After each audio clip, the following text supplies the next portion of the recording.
Halo guys, welcome back to my YouTube channel. Masih bersama aku, Isya.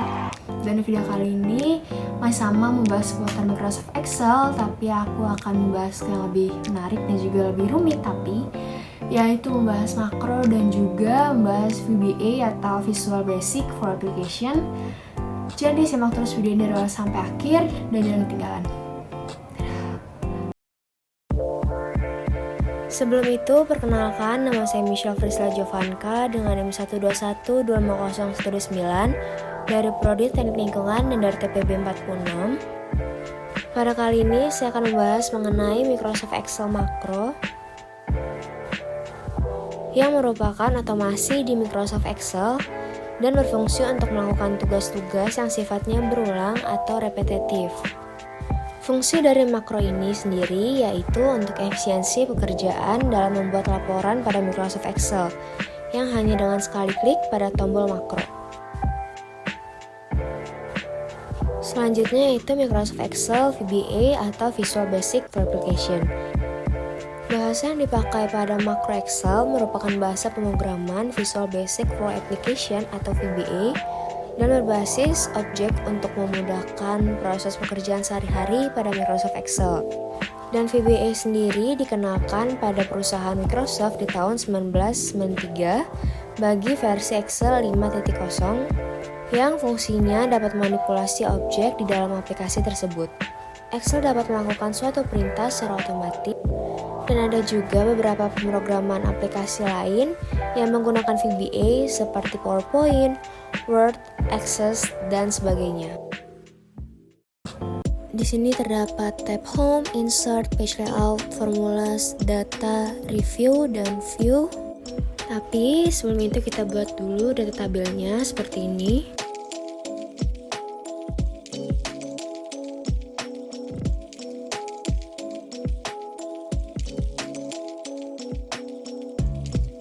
Lalu kita klik File dan pilih Option, kemudian pilih Customize Ribbon dan aktifkan Developer, lalu OK. Maka isi dari tab Developer akan seperti ini. Kemudian kita pilih Visual Basic.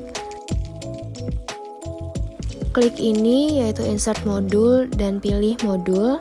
Kemudian akan muncul tampilan berikut. Langkah selanjutnya adalah kita mengetik sub simpan sesuai dari data kotak hijau ini. Kemudian buka kurung dan tutup kurung, kemudian enter. Lalu kita ketik sel. Nah ini kita masukkan sel 12,1 karena datanya terdapat dalam sel 12 dan baris 1. Kemudian titik dan ketik value spasi sama dengan spasi sel. Kita ketik 3,3 karena baris data itu terdapat dalam sel 3,3.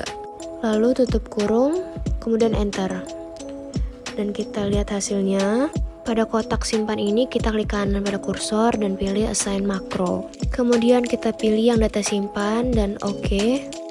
Maka kalau kita klik, hasilnya akan seperti ini. Akan muncul angka 1. Lalu selanjutnya ingin mengisi tabel NIM. Itu caranya sama seperti tadi, tapi ada beberapa data yang kita ubah dan kita tambahkan. Seperti contohnya sel 12 ini kita ganti jadi sel 11. Kemudian spasi dan plus atau tambah spasi sel 3,3 karena datanya terdapat dalam sel 3.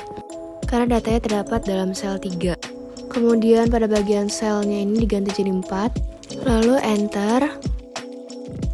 Kemudian kita lihat hasilnya. Kita klik simpan dan akan muncul NIM-nya. Ini datanya sesuai ya dengan data tabel yang di atas. Kemudian selanjutnya kita ingin menambahkan nama. Ini kita bisa tinggal copy kemudian paste aja. Dan tinggal diedit dikit. Ada yang diubah. Seperti misalnya selnya ini jadi sel 5. Terus ini kita ganti jadi 3. Dan kita klik simpan, maka hasilnya seperti ini dan sesuai ya dengan data yang ada di atasnya. Lalu selanjutnya adalah kita ingin memasukkan data program studi, sama juga kita tinggal copy paste dan ubah datanya menjadi sel 6 dan ini diganti jadi 4. Lalu enter dan kita lihat hasilnya, kita klik simpan dan akan muncul data dari program studi yaitu teknik lingkungan. Lalu selanjutnya ingin memasukkan data dari jenis kelamin, caranya juga sama, kita tinggal copy paste doang. Lalu ini selnya diubah jadi 7 dan ini diubah jadi 5. Lalu kita enter dan kita klik simpan, maka akan muncul hasilnya itu jenis kelamin perempuan.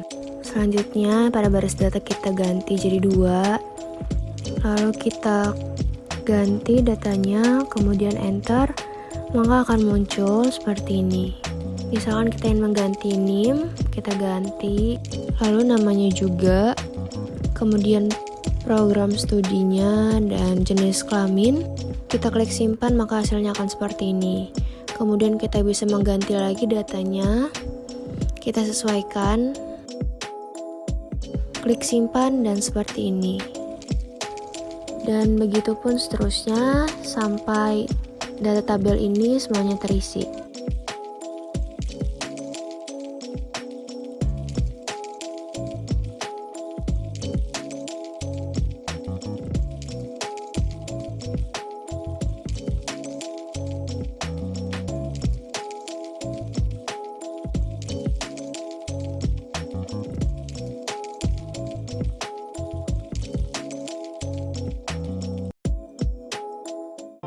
Oke guys, itu dia video pembahasan kali ini dan terima kasih sudah menyaksikan.